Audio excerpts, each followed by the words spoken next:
Yeah. I feel like I can rule the world. I know I could be what I want to. I put my all in it like no days off on the road. Well, I guess we're live. Pomp, do people ever introduce you by your real full name, or are you Pomp at all times? Yeah, some people do, but people get offended if I go to a conference and I introduce myself as Anthony, and then later they're like, "Wait, you're Pomp? Like, who knows you as Anthony?" Like, well, that is, my name. My parents did name me that. Well, then we're going to keep you as Pomp. We have Pomp here. Pomp, you've been on the pod a handful of times, and we've talked about you a handful of times, and we've been on your pod a handful of times. And so it's nice to have you back. Congratulations on new family member. And you're here recently after doing it, so we appreciate that. Yeah, of course. Just three dads hanging out on the internet. Who could have guessed?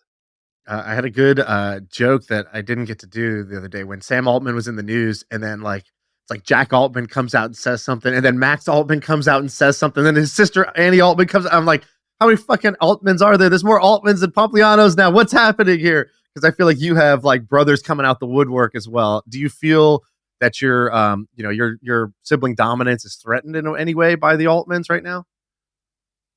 I did see people making that joke, and I did Google how many Altmans there are, and they are not more Altmans than Pomplianos, so we're safe for the moment. What I don't even know how to describe you. So I think a lot of our listeners will know who you are. So we don't have to spend that much time. But like, you started out as like kind of a one-trick pony. You're just basically the guy on Twitter who talked about Bitcoin. But now you've evolved significantly beyond that. So you've got like the Pomp media empire, but then you've also like started, I don't even know how many businesses, many though. Hold on, Sam. Can we do an analogy? Pomp going from Bitcoin laser eyes to real estate and all kinds of other shit that he's doing now. Is this Justin Timberlake from NSYNC now going solo Justin Timberlake? What's the right analogy here? Who has made such a transition, such a life pivot like this? Is there anyone that's done this in Hollywood? Well, here's the thing is, it's not really a pivot if you kind of expand out off of the internet, right? So if you think about, I started my career building companies, then I went and I worked at Facebook, then I started investing. And then once I was investing, that's really where kind of the Bitcoin stuff happened. But even the stuff on the internet, I worked directly with, Mark Zuckerberg and Sheryl Sandberg for a short period of time at Facebook when they were trying to figure out how do they grow their audiences on Facebook. I remember early on when Fuck Jerry, the Instagram account, they were trying to go from Instagram and figure out what's their Facebook strategy.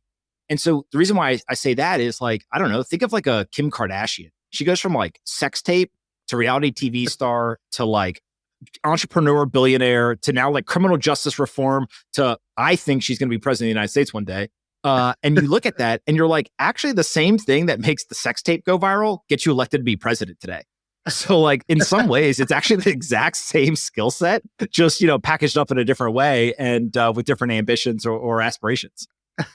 You have this really good job of like brute forcing yourself into like interesting networking opportunities. So like, I think Shaan is actually better than this than I am, but like, I just hang out with a small crew of just like internet nerds. You've done a really good job of like meeting actual big shots, I think, right? I mean, like I don't even know all the people but you were telling me how you met Julian Robertson, who's the guy who started Tiger Management? Tiger Management. But you actually and then you weren't trying to, but you just name dropped Zuck. And I think you've worked for Snapchat and hung out with Evan a bunch. You've done a really good job of like meeting all these like crazy, fascinating people. You know what I mean? Yeah. I mean, I think it's just like, if you're a curious person, other curious people want to be around those types of folks. And then also, I probably more so than many of my friends say yes to opportunities. Even when it's not very clear, like what is the purpose for doing this? And so if you do that enough times, like it's just kind of like shots on goal. Like you will meet some of these fascinating or successful people, but each one of them is very different. I mean, Julian Robertson, that story is Marc Yusko, who started Morgan Creek Capital Management. We did a joint venture with him to raise a couple of venture capital funds. And Marc was this former CIO of the UNC endowment back in their late 1990s, early 2000s. And at that time, Julian Robertson was kind of like in his heyday, right? This was like hedge funds were really getting off the ground. Marc Yusko and UNC had a really big hand in getting endowments specifically to invest in these hedge funds. and Julian Robertson was on his board. So that's how Marc and Julian met. Now, as Marc would tell the story, eventually Julian was like, hey, this kid, Chase Coleman, who now runs Tiger Global, he's leaving. I'm going to give him some money. And he sent him down to go talk to Marc. And Marc gave like the $6th and $7th million to Chase Coleman to start Tiger Global. Now, when you look at that, you're like, okay, Marc Yusko and Julian Robertson had known each other for 20 or 30 years. And I think it was 2019, Marc calls me up one day and he's like, hey, now's the time. Like, we're going to go meet a bunch of like the legends of Wall Street. And one of them was Julian. Julian was actually the first stop of the day. And so the things I remember from it is like, one, you kind of feel like you're going to meet a legend. So like more so than usual, you're like nervous, but excited. And we walk in and he's had the same office for a number of years. He had 3 secretaries, which I thought, first of all, it's just like, that's baller. They all sat outside his office and like each had different responsibilities. So I was like, okay, like that's different. And mind you, Julian at this point is, I think like he's definitely in his 80s. And so we go in to see him and he sits down kind of in like this like almost like living room area in his office. And he was the single most curious legend of Wall Street I've ever met. He sat with us for an hour and just kept berating me with questions and just trying to actually understand Bitcoin and blockchain technology and all these things. And you're just like, man, this guy does not have to be here right now. He does not have to be doing this stuff. Like, he is rich on rich on rich. And he's also like pretty old. He's got to know that like he doesn't have another 50 years to live, but he's sitting here trying to learn. And so about halfway through the conversation, all of a sudden you could see like the proverbial like light bulb goes off in his head. And he just sits back in his couch and looks up at the ceiling and like starts talking to the ceiling. And I remember being like, damn, am I boring? Like, did I lose him? And he had a microphone in the ceiling and a speaker so he could talk directly out to the 3 like assistants. And he basically just started asking like, hey, send so-and-so in here, like go find this, whatever. And I was like, this guy like built like Jarvis in his office, like way before anyone else has this. He is absolutely a legend. So it was a really cool experience. Unfortunately, he passed away, but things like that are just, once in a lifetime opportunities that are pretty cool. And what I know about Julian, and maybe Shaan, I don't know if this guy, if you ever researched this guy, so I'll explain to you, but also the listener. But Julian, it was called Tiger, right? I mean, it was just Tiger Management. So he started like Tiger, which was revolutionary and made him worth, I don't even know how many billions. It was revolutionary. Why? Because what did they do differently? They just made good investments, or did they actually do something different? He's one of like the very first like true hedge funds, right? Like he basically was, hey, I'm not just going to do like value investing. Like I'm a true hedge fund. And I think that he had like a lot of what we all look at on the internet today. And we're like, oh, that person's doing something interesting. It was different. He had high conviction and he ended up being right. And so he was able to gather a lot of assets. He was able to drive a pretty good return. And he did it at a time where this whole concept of like hedging or like going long and short wasn't necessarily the traditional way of investing. And so I don't know if they actually consider him like the godfather of hedge funds, but he basically could be considered that. And then, the lore of Julian kind of expanded even more when a bunch of people who worked for him left. He would seed them. And when he would seed them to get them off the ground, those guys, now known as Tiger Cubs, became very successful. Tiger Global probably being the most successful. And so it was like, hey, he was good as an investor, but he was even better at like a talent, kind of identifier, and then seeding these people to create these great firms. Tiger Cubs is like PayPal Mafia, basically, of finance. But it's way bigger. So Google Tiger Cubs Finance Wikipedia, and you can just go to the Wikipedia page, but they have sections where it's called Tiger Cubs, Tiger Grand Cubs, and Tiger Great Grand Cubs. And it's literally, it looks like, if I'm just scrolling through, it looks like 100+ names. And I guess he found these guys, and because of his culture and because of kind of his vibe, they've all kind of taken a little bit of them. And it's some of the biggest names, like including that guy, what was the guy named Bill who had like that, who like brought down the economy? Was it he like unplugged Wall Street accidentally? He like tripped over the cord and unplugged it.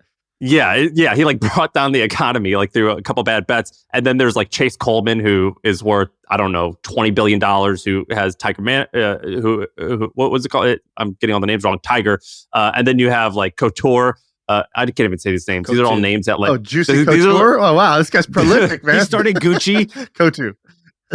These are No, I know what you're saying. It's a word you've only read, you've never had to say out loud. Like, yeah, it's when I embarrassing. first You don't said want to say it out loud. Hermione, and I was like, I've just been reading this word. I don't know. What the hell is this? What's her name? I have no idea how you say this. It's the words that you accelerate through. You just say them really quickly and hope no one noticed that you mispronounced Right. them. What attributes do you think, other than curiosity, did he have that kind of spread to all these other guys who have done, like, for example, Chase Coleman's an interesting one because you can't really, like, if you Google Chase Coleman, the guy's worth, I think, 15 billion, something in that range. There's like 4 pictures of him on the internet. Like what? And so these like mysterious guys they're always fascinating. What attributes do you think some of these people have that started with Julian? Yeah, so obviously I met Julian. There's a bunch of other folks that I've met over the years that would kind of fall similar to Julian. And usually it is not, unfortunately, in a situation where I'm like, hey, I just want to learn from you. You're usually going to like ask them for something, whether it's for money, for an introduction or whatever. So like the power dynamic is definitely off. And it'd be weird to like sit there and be like, hey, by the way, now that the pitch is over, like, let me grill you for 30 minutes. But in those conversations, what you basically find is like, they're all very, very curious. 2 is like, these guys just have like brass balls. Right? Like, I don't even know how to describe it other than that. They are willing to just make insane bets at times when other people are not. You know, another person that maybe doesn't get the same fame or recognition as Julian, but I put up there as one of the best investors over the last 50 years is Bill Miller. And, you know, Bill in the late 90s, people were giving him shit because he said he was a value investor, but he started to buy tech stocks.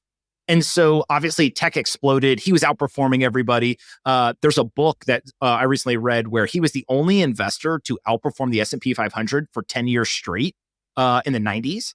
And so everyone was like, you're not a real value investor. And like, first of all, like, it's stupid to be like, oh, you don't, your results don't count because like you didn't actually do it the way you said you were going to do it. But Amazon was one of his big bets. And so Amazon crashes like 90% in the .com crash. Bill just backs up the truck and buys more. And I think at one point he was the single largest outside shareholder of Amazon and owned like 15%. And so you look at that and you're like, okay, 1, like you have to like find Amazon. 2, then you have to like not get scared when it drops like 80, 90%. And then 3 is even if you're not scared, you then have to like hold your nose and put way more money in to buy all of this extra like equity. And so I think that is a common theme. It's just like conviction and like the ability to just bet over and over again, regardless of what's happening. And then the last one is like, these dudes are junkies, man. They're obsessed. I almost think of it like a, kind of a gym rat. They not only are curious, but like they do the work. And so in that book about Bill Miller, they talk about he was in Baltimore and he had seats behind home plate for the Baltimore Orioles. And he used to bring research reports and read them in the stands in between innings. And it's just like, okay, nerd, right? Like that's insane. But also like, that's why you end up owning 15% of Amazon is because like you did the work. It doesn't happen by accident. And so I think that like, that's just a great example of all of these folks who've been super successful. Those are common themes that they all share. That's intimidating, I think, right? Like to hear this story. It's like when I hear that, I get my there's reaction. No more, by the way, there's no more intimidated phrase than that's intimidating, I think. Right? I'm scared, right, guys? No, you're right. And also, I think the hard part is the line between genius and idiot is so thin. It's like, oh, am I Bill Miller backing up the truck, when Amazon crashed 90%? Or am I just a fucking idiot putting all my money into a loser that like is showing it's a loser right now? And, the history is told years later. And so I think that's the hard part is, you have to have not just conviction in the investment, you have to have conviction in yourself that despite the market conditions, despite the current results right now, am able to correctly differentiate between a winner and a loser. If you don't have that conviction in yourself, you can't even have the conviction in an investment to pull that off. Yeah, you're basically saying I'm smarter than everyone else. Right? Like everyone else is selling this thing.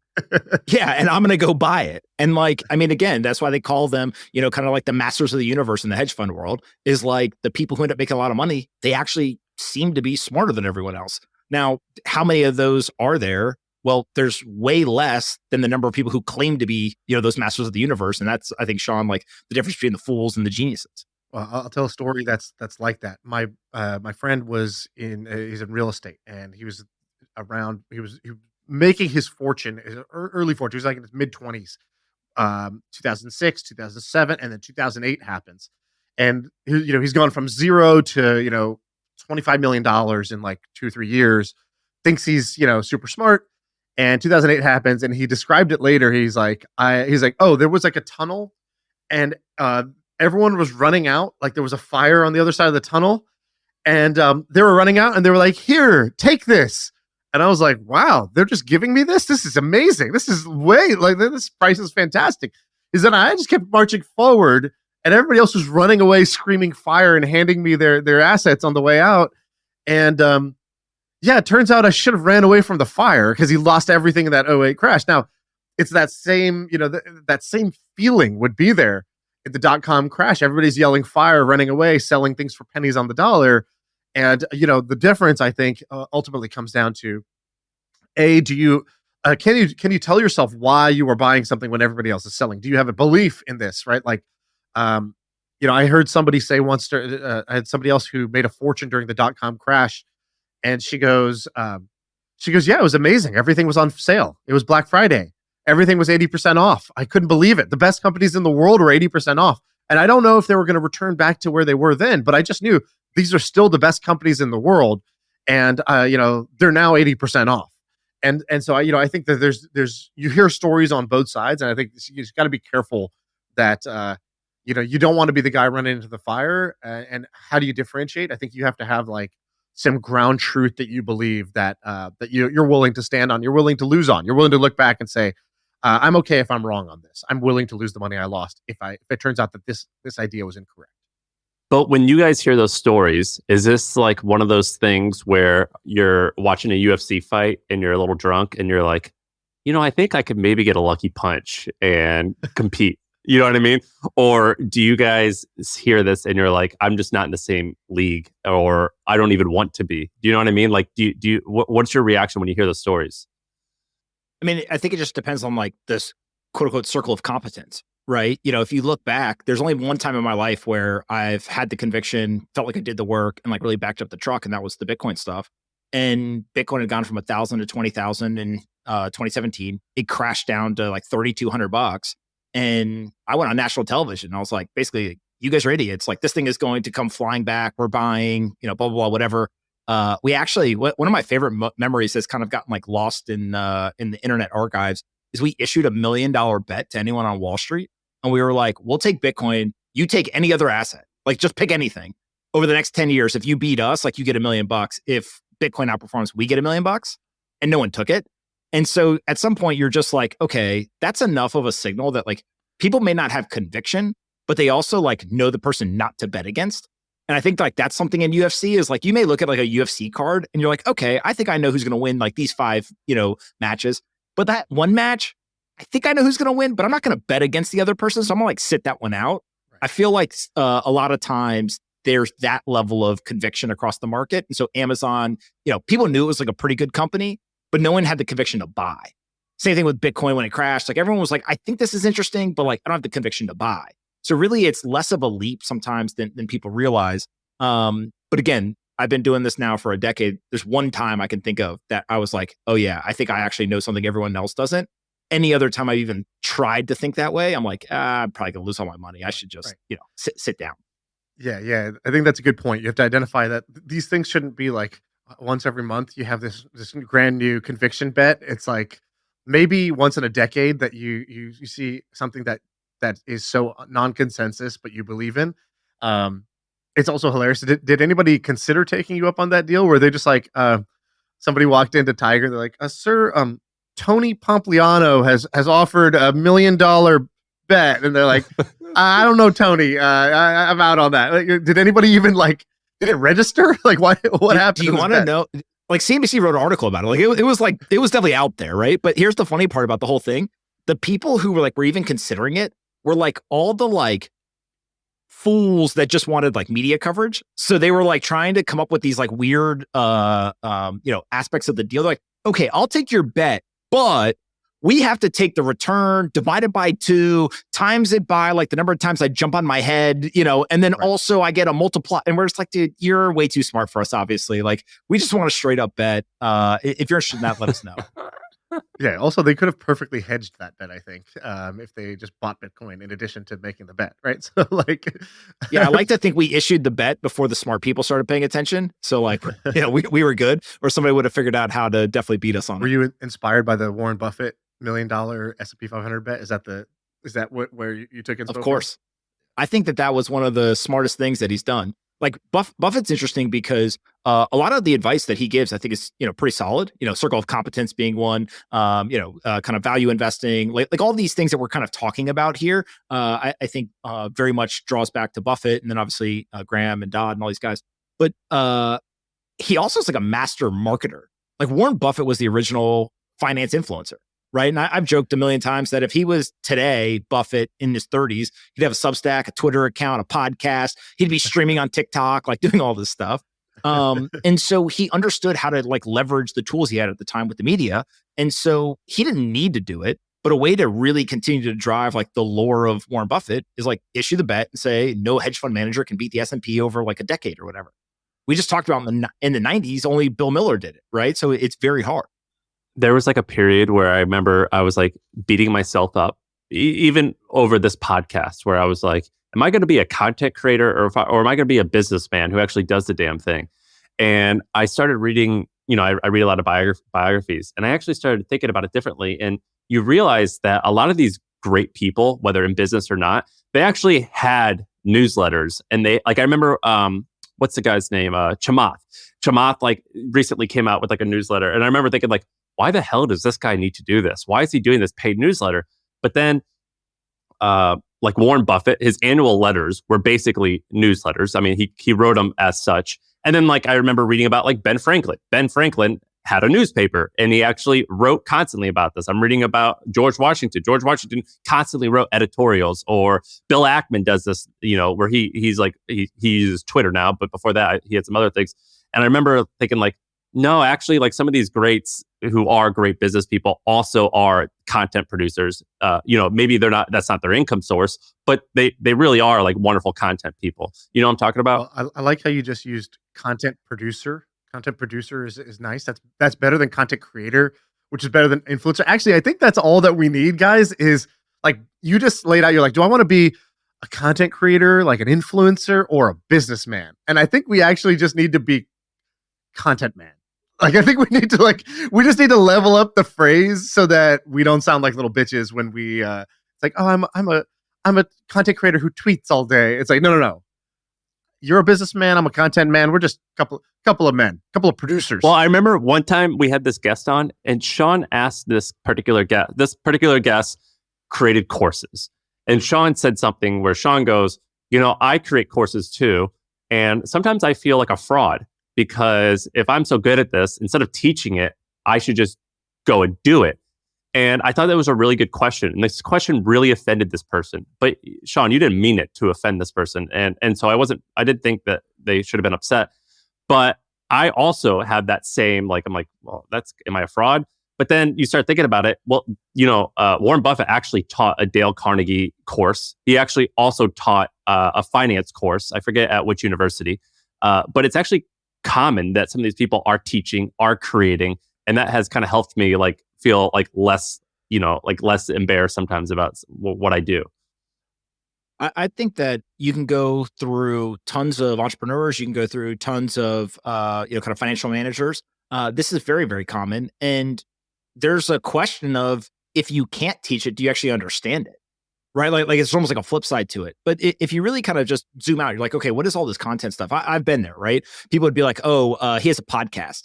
And I used to be like, cringe. It was like somebody like stabbed me in the stomach and twisted it when they would introduce me that way, right? And I'm like, you are disrespecting all this other work that I did to say that I have a podcast. Like, yes, I have a podcast, but also like I wear shoes. Are you going to introduce me as like, oh, Pomp wears shoes? And so I remember kind of going back and like thinking about like, wait a second. Dude, it's like calling milk cat food. You know what I mean? It's like Sam like, drinks this is- cat food. Yeah, it's like that's not totally fair.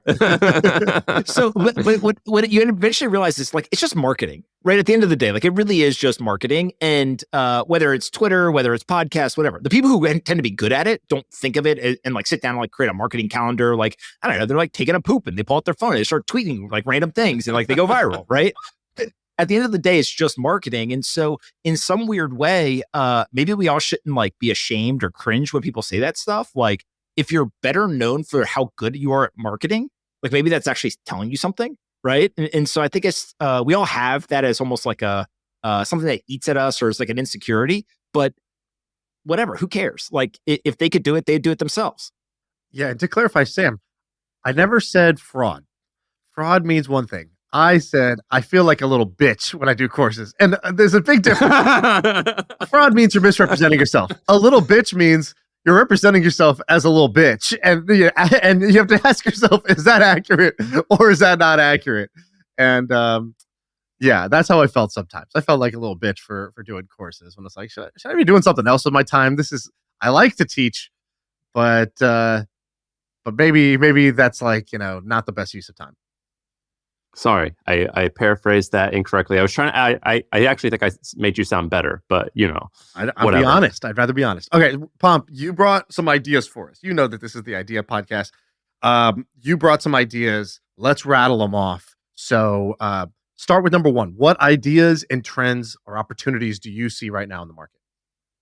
Yeah, so this first one is one that we're actually doing. So I've thought a lot about it. Housing affordability is the worst it's been in this century. We continue to see people are worried, like, hey, I want to buy a house. Should I rent? Should I buy? What are interest rates going to do? All these different things, but there's no dominant voice in terms of news, commentary, and data. And so we started a company called Resi Club. The idea really in the beginning is just go educate people about what is happening. And so I'm not an expert on residential real estate. I don't know that many other experts on residential real estate. So we were able to partner up with a gentleman named Lance Lampert. Lance was the real estate editor at Fortune magazine. So he's like, quote unquote, legit, right? He's got 75,000 followers on Twitter. A lot of people in the industry all follow him. And we basically just said to him, like, look, man, we want to go build the dominant platform in residential real estate coverage.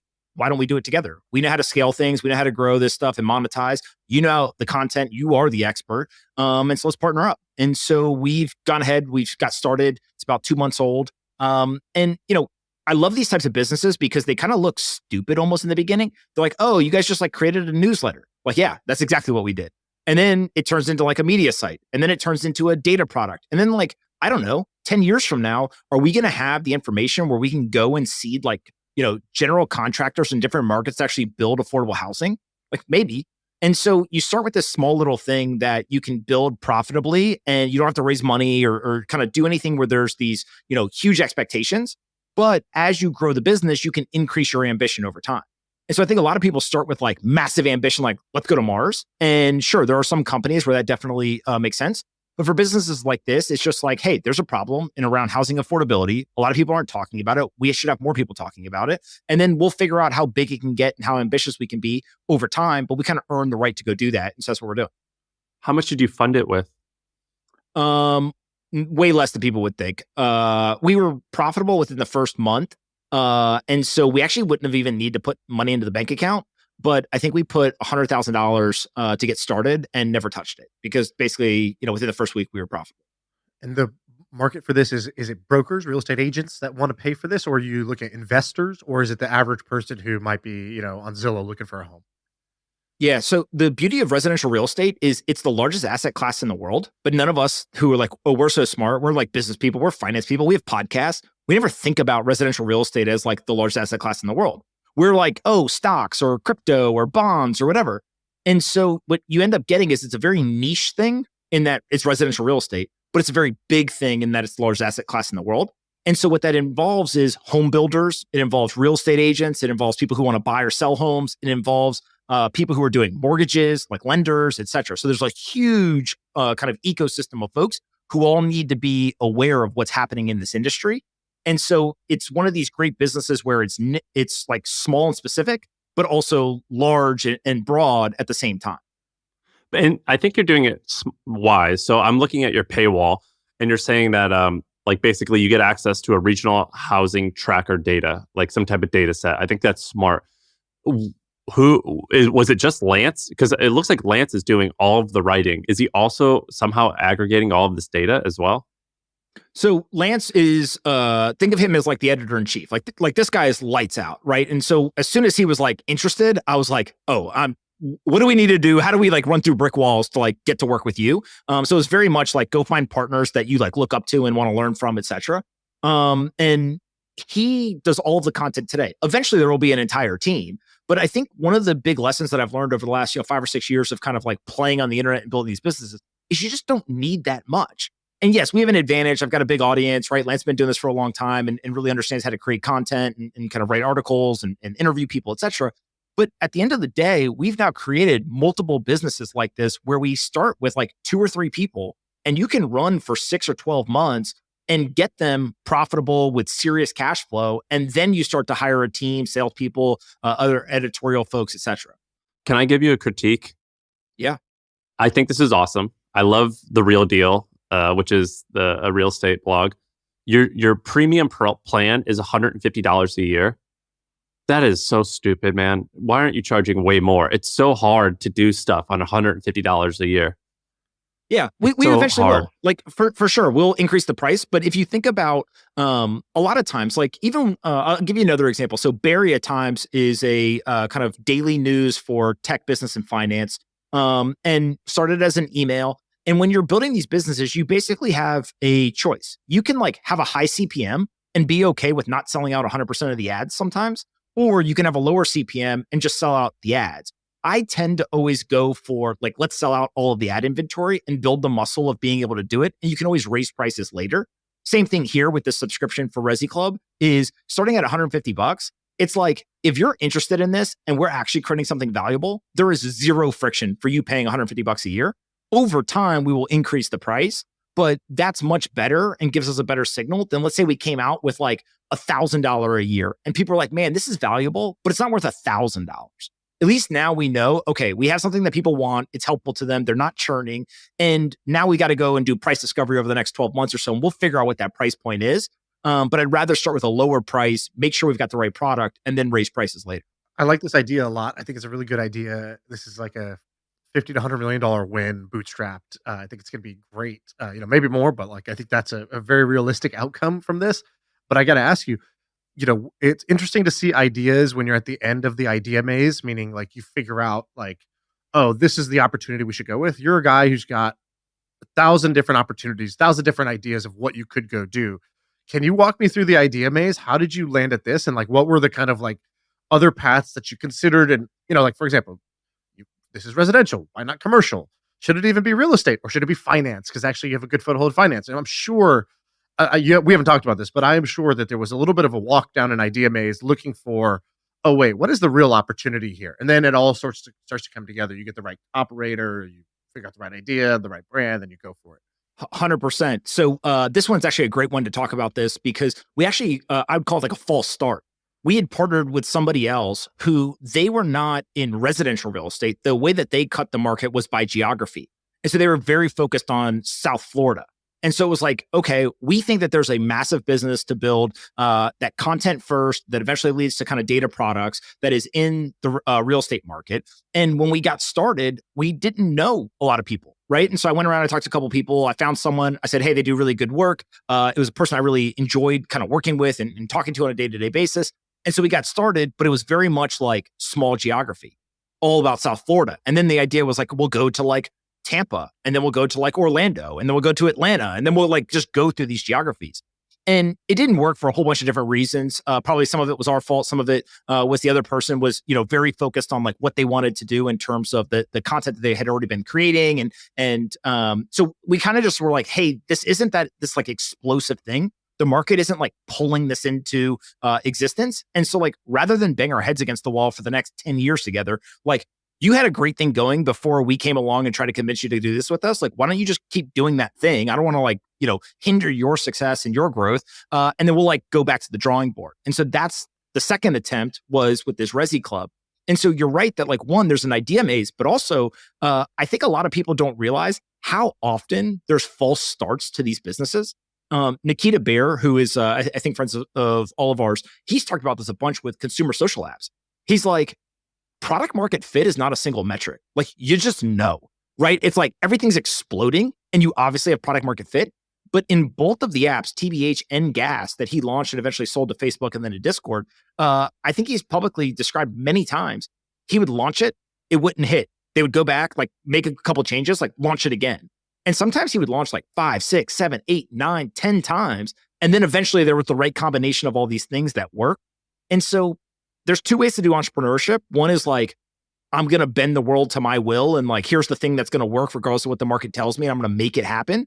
And then there's like this iterative approach. And a lot of these things that I work on are much more iterative. And so you just have to be really good at like, go 100% in, run the test as perfectly as possible, but be willing to cut bait and try a different combination of the inputs if for some reason it's not exploding in the way that you want it to. Shaan, you got to tell the Nikita story. Which one? just this last one, this last thing that he did. Yeah, he was telling us as he was building the app and launching it over and over again and renaming it, and like what was happening. One time they renamed it to one thing and then it like took off in the gay market. He's like, all he did was change the name of the app and it appealed to like, only gay people. And then he changed the app name and it went back and it changed how the app was going. I think he says something that he's like, the most important thing for a consumer startup is like, develop a machine that will allow you to launch tests, like real, like high fidelity tests of your product. Like that is actually your most important product at the beginning, which I kind of agree with, but also kind of disagree with. I think that's a really good way to do the apps he's trying to do, which are like, it doesn't work if it doesn't have a K factor over 1, right? Like if it's not viral, his apps literally like don't work. And then this app was like, I don't really care about retention, long-term, anything. Like it was like, I'm going to get you in, it's going to spam invite your friends. And then there's a paywall and I need like 2% of people to buy the in-app purchase. And if under 2% of people do it, this doesn't really like make a lot of money. But if I can get 2% or more, this thing will make a few $1 million of profit in the next 90 days. And, so that worked really well for that. But if you go look at how some of the great like consumer products are built, they didn't do any of that shit. Like Pinterest, it's not like Pinterest was sitting around being like, okay, I need to create a system where I can launch systematically in high schools over and over again until I get this correct. Right. And, Facebook and Snapchat, like they did eventually figure out a way to like roll out and grow that they did, but they didn't have this like 1,000 shots on goal with different variations trying to get the virality to be just right. Like I think what Nikita's doing is awesome because it's such a different game than what anybody else really was playing. However, his advice is basically like how to build a virus, not how to create the next social network. And I think people think of him as the genius consumer social network guy, and it's like, no, he's basically built like viruses that goes on teens' phones. And like that he's very, very good at. It's like, what are you optimizing for, right? If you want to build the next great social network, like, yeah, K factor matters in the beginning, but actually what matters more is like, what is the 30, 60, 90-day retention? If you want to just like go viral and be on every single, 14-year-old's phone in America, then the only thing that matters is K factor, right? And what do you think? Both of his apps within, I don't know, 100 days of getting acquired or 200 days of getting acquired, shut down and wrote off to zero, right? Because they didn't have retention. But the one thing I would give him a ton of credit for, which I think was really impressive, was he went back to the well. What most people don't do is they do a space, they become super knowledgeable about it, and they get so jaded and have so much scar tissue that even though they are the best equipped person in the world to go back and build in that space again, they are so turned off they go become a beginner at something else, which I think is a fine life choice to make from like a variety of life, but like not optimal from like playing the game of entrepreneurship. The second thing is he was in the world of, I'm going to build a hit social app. And the way that a hit social app works is like get 100 million plus users and then start to make money on ads and like raise venture capital, do all this. When he went back the second time, he like broke down the fourth wall of Silicon Valley. It was like, what if I don't fund this? And what if I just like charge a little bit of money? And like, what if I just make a few $1 million of profit like every month? And like, I don't know how long it'll last, but I think I can make like whatever, like $5 million in the summer. That sounds pretty awesome. Let me try to do that. And nobody in consumer, like the mobile gaming guys were like, yeah, of course. Like get a bunch of downloads and then charge like, a small amount and see if you can, make, your key metric is ARPU. But like the mobile gaming guys don't build social apps. The social apps guys don't build mobile games. Those guys don't build enterprise sales. Like people very rarely are able to like rethink the rules of their game. And he rethought the rules of the consumer social game and was like, I'm going to build a consumer social app, but it's going to have the monetization of a mobile game. And I think in basically like a 6-month span, it made like $7 or $8 million in gross revenue with like, it was very profitable for him in that period of time. Then he sold the thing. That is a very impressive way to like, most people can't do that. Most people can't rewrite the rules of their industry, of their game. There's two things that you made me think of. The first is there's a whole group of these people who are like trying to rewrite the rules or think about this differently. One of my favorite examples, and I don't want to share who it is because I don't know if they're okay with it, but they created like a ability to make photos in your Instagram story blurry. And basically you would have to pay on Apple Pay to like unblur the photo. So obviously like all the OnlyFans girls would put it on their Instagram story and it'd be like just blurry enough where people are like, oh, that looks like something I might really like looking at. And then they'd pay like $2, $5, $10, like whatever it was set at. And so you're like bootstrapping off of these massive audiences these people already have, but it's like a little feature and they don't raise money for it. It's just like basically like, how much money can we generate as quickly as possible? And I mean, they make a lot of money, right? And so it works. So it is possible. Speaking of folks who go back to the well, do you guys know who Brad Jacobs is? Yeah, he created like $6 billion companies now or something like that. Is the guy? He's the GOAT. I've been trying to get him on the pod. I've been trying. I can't. I can't. He's got a book coming out. He'll definitely come on. He's got a book coming out, so he's 100% going on. I can't get in touch with him. We'll talk later, but he's 100% going on everyone's podcast because he's got a book coming out, which is like the best time to get these guys. But so about 4 or 5 years ago, somebody like almost like a back alley drug deal was like, check out Brad Jacobs, and I was like, never heard of him. Like, who's that? Got on Wikipedia. And literally for a week and a half, like didn't sleep, was just like all over scouring the internet, trying to figure out like what obscure podcast did this guy do? Because he just did it over and over and over again. And what he essentially does is he just does roll-ups. Like Wayne Huizinga is another guy who's like famous for doing this. And what Brad did is just figure out a business model, figure out a funding mechanism, start winning, and then go around and tell everyone like, hey, I'm going to do the same playbook and I'm going to win again. And then people gave out money. So explain what he did. So one of the things that they did was in the waste industry, which also I think Wayne Huizinga had a big one as well. In the waste industry, basically they would go and where he started was he didn't go to major markets. He didn't even go to like what he calls like secondary markets. He basically went to like podunk towns and was like, I'm going to buy the landfill. And then once he bought the landfill, he was like, okay, there's like 7 companies that all pick up trash in the surrounding area and they bring to this landfill. And he would just like start like snipering off each one of them. He'd buy the first one, then he'd buy the second one, the third one. And eventually he'd own all 7 of the companies plus the landfill. And so he just did this across the country and he would roll it all up. That one was like, I think early 90s. It was called United Waste Systems. And so he took that company public and it ended up being like a multi-billion-dollar outcome. He's done that same thing like 6 or 7 times now. And so you're just like, okay, building $1 billion company is cool. Building 2, you're like, damn, like you've got the golden touch. If you do more than 5, there's like one of you, right? I think he's done it with, so he did the waste management thing. Then he did United Rentals, which was like renting heavy dump trucks and porta potties and bobcats and things like that. Then he did it with Exo Logistics, I think, which is currently XPO, which is currently a publicly traded company.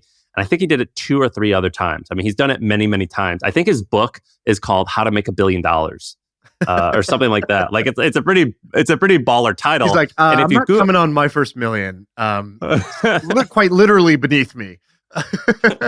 You want to know something funny about how he describes himself? He's like, I'm a career CEO, serial entrepreneur. Like he is very much like what you would expect from a guy who's built multiple billion-dollar companies. But if you Google his name, on LinkedIn, how there is like a preview of the website on LinkedIn, it says Brad Jacobs is an influencer because I think he has like the influencer like categorization on LinkedIn and they just like autofill it.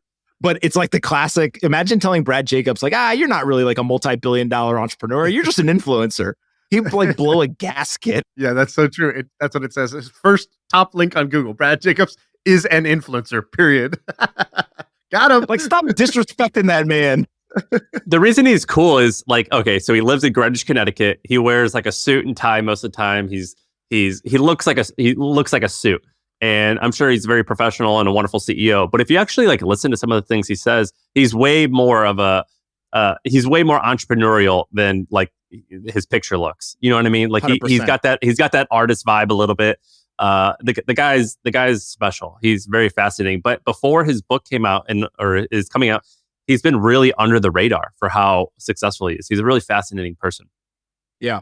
The one of my favorite activities is like if you're ever reading an article, like Bloomberg does this a lot, and actually the Financial Times, they'll like randomly talk about these like really wealthy people, and I'll just immediately copy paste Google like, hey, who is this person?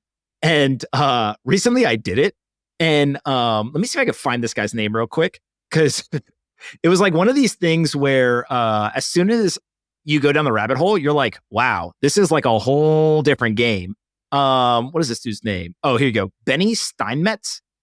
So they call him an Israeli tycoon, but he like got in a bunch of trouble and there was like fraud. And I think he maybe even got arrested, etc. But like he's in the commodities game. And you're like, I've never heard of Benny Steinmetz. He sounds like he's built some massive companies, but also in the commodities game, like sometimes there's gold in the mine and other times there's a promise of gold in the mine, type thing. And so you're just like, how many of these people are out there that are not on the internet or not well known in the like internet circle? And sure, you can go look at the Forbes 400. You can go look at like all these lists that people put together. There's way more people that are completely unknown than I think known. And so it does kind of remind you like, you only got to be right once or twice, and you can achieve immense amount of wealth or success by doing just like the basic things. Go buy assets that end up being valuable. If you Google this guy, he looks like one of these guys that can like find a pressure point on your neck that makes you like collapse. He looks very legitimately like a killer. And I researched him as well. He was in the IDF. So like he's a trained military guy. And if you Google him, he looks scary. He looks like he'll put you to sleep. What other ideas are interesting to you at the moment? So I'll give you a couple categories. There's one that the best name I had for it is like persistent patrol companies. So if you think about one of the big problems that cities, states, and the national government's going to have is like they have to get more money. They're broke, right? And if you're broke, you either like cut your costs as much as possible or you go make more money. They're not going to cut costs. They got to make more money. One of the best examples is in New York City, the congestion tax. That's one of the few taxes that I'm on board with. You're on board. Okay. All right. Let me explain what it is first and then we can debate.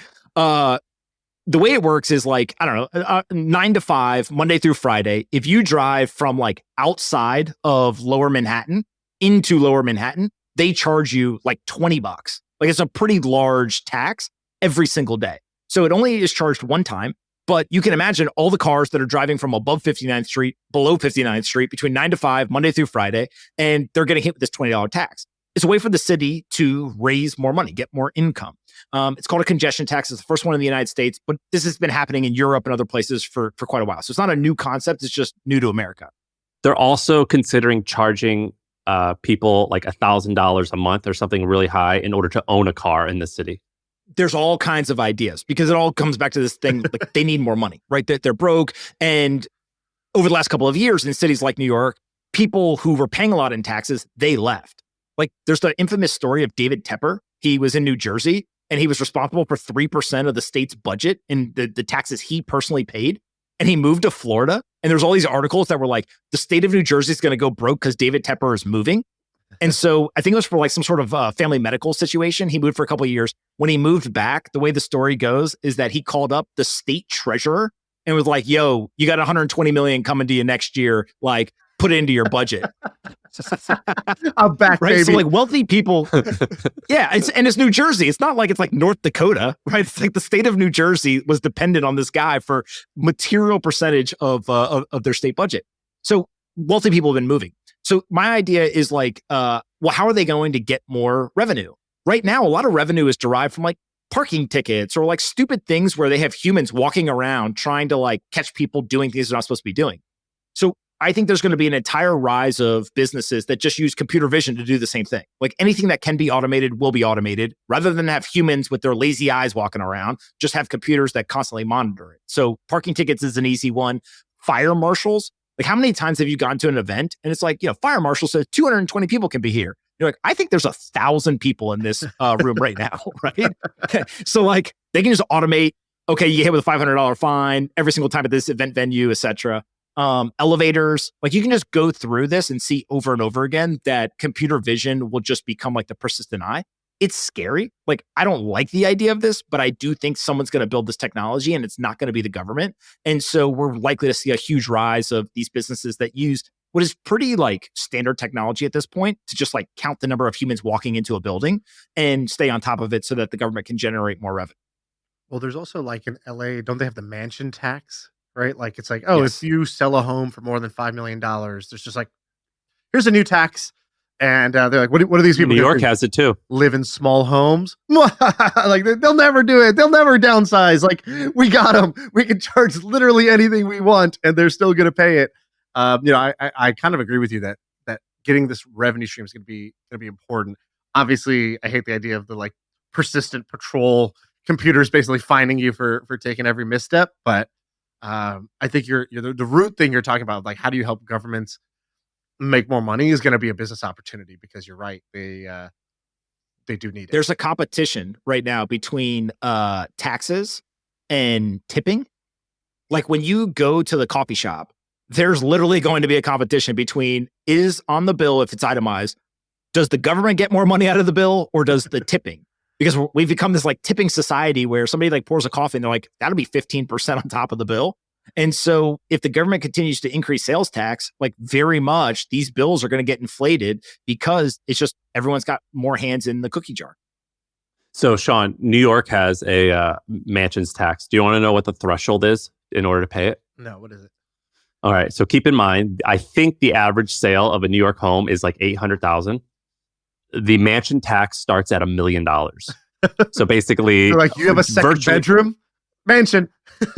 Yeah. So their mansion tax, I think it's close to 4%. It ranges, I think, but I think it goes up to 4%. So basically, if you purchase a 2-bedroom apartment in New York City, you basically have to say, all right, here's an additional $40,000 just for buying, or is it for selling? I don't remember which one, but someone pays roughly $20,000, $30,000, $40,000 for a 2-bedroom apartment. And so they have it as well in New York City. It's pretty wild.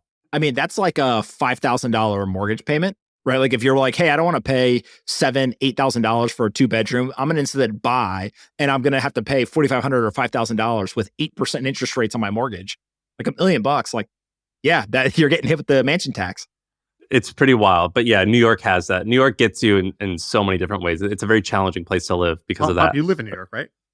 I do live in New York. Like, what will it take for you to move, basically? Nothing. Like at this point, I'm not going to move. I moved, and I think that I've come to the realization that I'm willing to pay for the experience. Like, yes, the taxes are higher, but I feel like the money that I give on those higher taxes is very much in exchange for the density of New York City, the experience, like all of that. And so to some degree, it's like the biggest expense I pay every year, but it's because of the quality of life or a specific type of quality of life that I want. And so I just come to terms with it and like stroke the check every year. And compared to other cities, New York does a half decent job of like making it feel like you're getting what you paid for. You've got good parks, subway system, whatever. But damn, it's still challenging. Particularly, I mean, you were in Florida for a while. I'm in Texas at the moment. When I'm thinking about going to New York, I'm like, golly, this changes the math a lot. The math changes at a significant amount. Yeah, just close your eyes and don't look. Yeah. All right, I got one more idea before we go, which is AI agents. I don't know. I sent you guys the link, but this kid, I don't know this guy, Jacob Greenfield. We love this. We love him. I don't know him either, but he posts amazing stuff. He immediately is awesome in my book because he posted this yesterday, and I was thinking like what we could talk about today. And he basically used these AI agents, which like that's all I know about them is they're called AI agents. But they like go and do these jobs. And so he was like, all right, I'm going to go have an AI agent that finds opportunities, and I'm going to score the opportunities based on like how much money could I make and how difficult would it be to execute. And he basically populated this whole list. And then he's like, but I'm going to create a second AI agent that then goes and looks at all of the opportunities that are high earning potential, low difficulty. And I'm going to have them create a plan on how I could actually execute to do that thing. And then he's probably going to create like a third AI agent and be like, and then I'm going to have them carry out the plans from AI agent number 2. But it's just like, again, yes, you have to be technical to be able to figure some of this stuff out or work with technical people. But the world is changing at a very rapid pace. And what we're seeing is everyone was worried about like the blue collar worker was going to get automated away. Like, damn, it sounds like Jacob is automating away my first million. Like now all of a sudden, no one has to listen to the podcast. They're just going to get an Excel sheet with like, how do I get rich without doing a lot of work and go do those opportunities, right? So it's cool to see, but I do think that there's a lot of things that people are going to figure out here of just like how to find better opportunities without having to spend thousands of hours doing the research.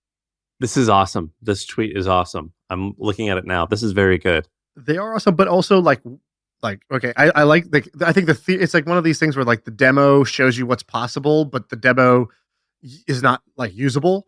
I feel like the same way kind of about VR right now. Like every time I buy the new VR every time it comes out, and then I put it on and I'm like, holy shit, this is amazing! I can't wait to show 5 other people this, and then I'm gonna put it on the shelf and not touch it for a year. Like, but soon this will be it'll solve all the pain points. Like, you used to have to be tethered to a computer. Now you don't. It used to be where it was really hot and sweaty in there. Now it's not. You used to not be able to see the room when you're there. Now you can see through. You can see the room. Like they're improving it one step at a time. Like, for example, the things on this list are, like clean energy solutions for shipping, innovating fuel alternatives. Like, okay, yeah, yeah, sure. A moneymaker. Battery that lasts forever. Cool. I got you. Pomp, why isn't real estate blog on here? Not enough money and way too difficult. Yeah.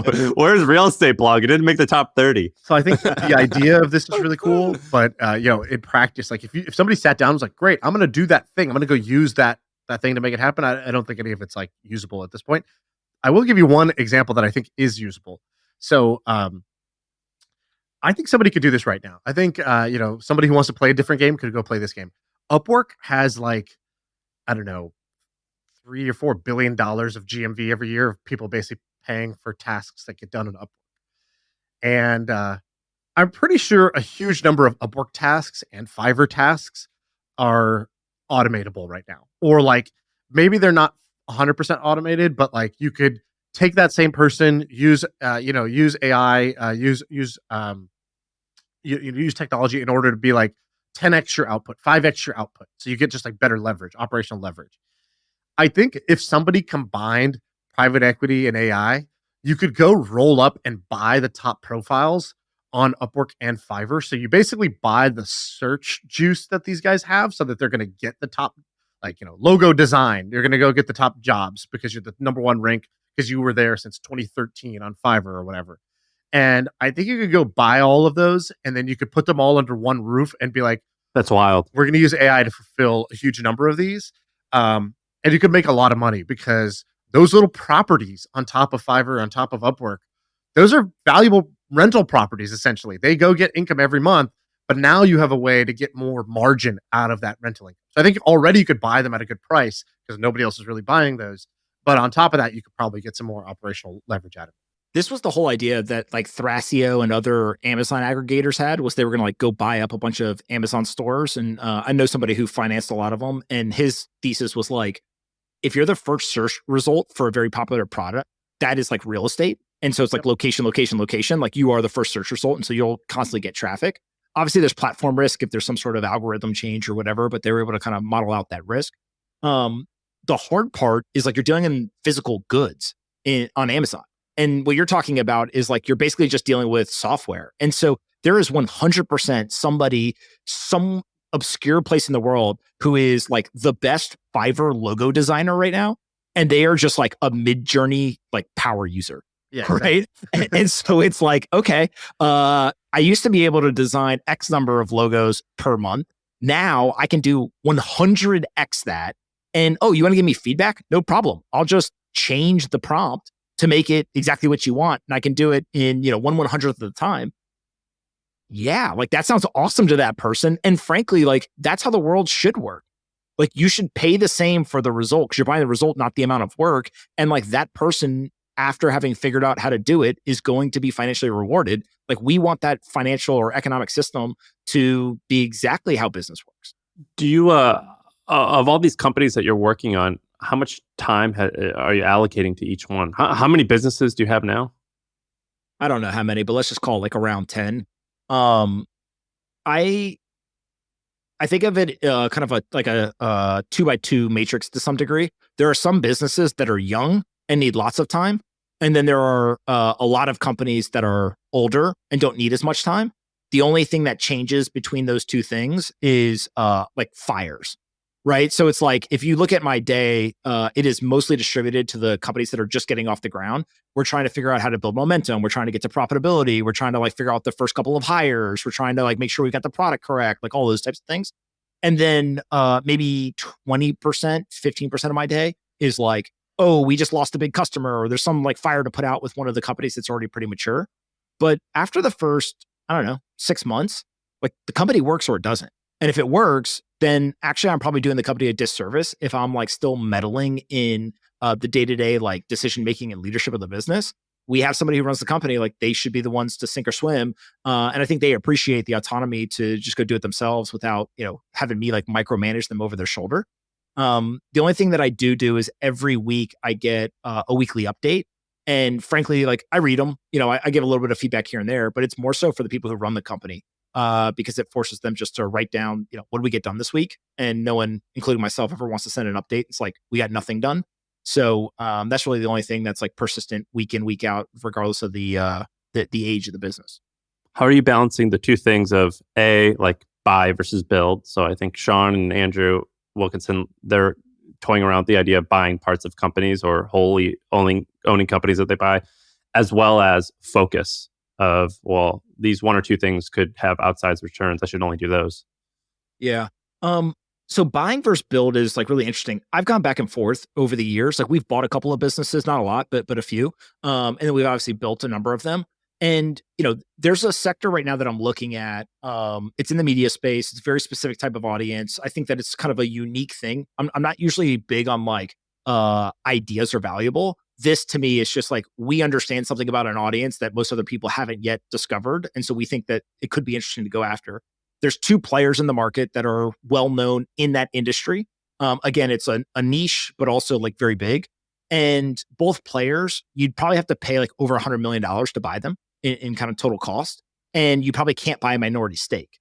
And so it's like, at this point, given our track record, I probably could go try to figure out, a bunch of these like big institutional investors who want to buy media businesses and like go put it together. It's a lot of work. You have to convince someone to sell it to you. You have to get the terms right, integration, like there's a lot of challenges. But then I'm like, dude, I think for $100,000, we could create a competitor. And like, it's not gonna be worth $100 million, within the first 2 or 3 years. But like, could we like take a big dent into their businesses? Probably. So when it's that skewed, I obviously tend to lean towards building versus buying. I think where it's harder is like, hey, the business is worth like $10 million or $5 million. And you're like, that's like 2 years of progress versus not spending the money up front and like maybe you get there. That's where I probably lean much more towards like buying versus building. It's just like it's a lower risk and the deal's easier to get done than trying to go and buy these huge things that frankly there's only so many people in the world that are actually good at doing. And what about the focus thing? I mean, I only do one thing. I remember your face, it's seared in my brain last time you asked me this. And I was like, no, I don't do a lot of things. I do one thing. We provide capital and distribution to businesses. I think that's inspiring. I think that Shaan and I fall on different sides. I actually think, Shaan, I'm slowly buying into other viewpoints. Oh shit, I'm trying to go over to where you're at. I'm trying to focus more. Sam has, no, hold on a second. This is a lie. Sam, you have multiple businesses. Like you're not just doing one thing.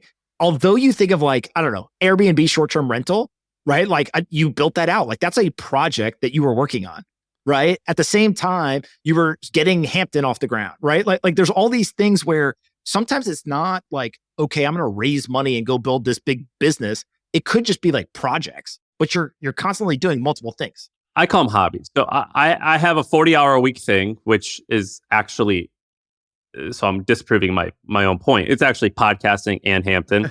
But so that doesn't exactly make my point, but that's like my 9 to 5. And then like I've got like weekend projects is how I consider it. So meet Sam Parr. He's a podcaster with weekend hobbies. Podcast influencer, content man. Producer, a content producer. I think we've done a really good job of rebranding that. Creator just sounds weak for some There's reason. There's a bunch of people changing their X bios right now. They're like just deleting creator and putting producer. Yeah, it's just for some reason it's a weak. That's a weak word. I don't know what it is, but we do need to rebrand that.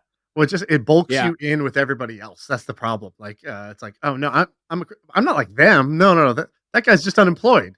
There's a difference, you know. I'm a different thing. I need to have a new name. I met a guy who he was one of the early hires at Palantir, and he essentially like, I don't know, he didn't tell me this, but like I think he was like basically the COO, right, or whatever in the early days.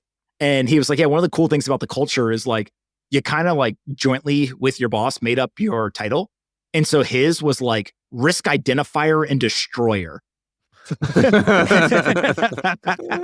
Right? And it's just like, man, names do matter. Like, what does that guy do? I want to go work at the company where like that could be my title. And it's very clear inside the organization.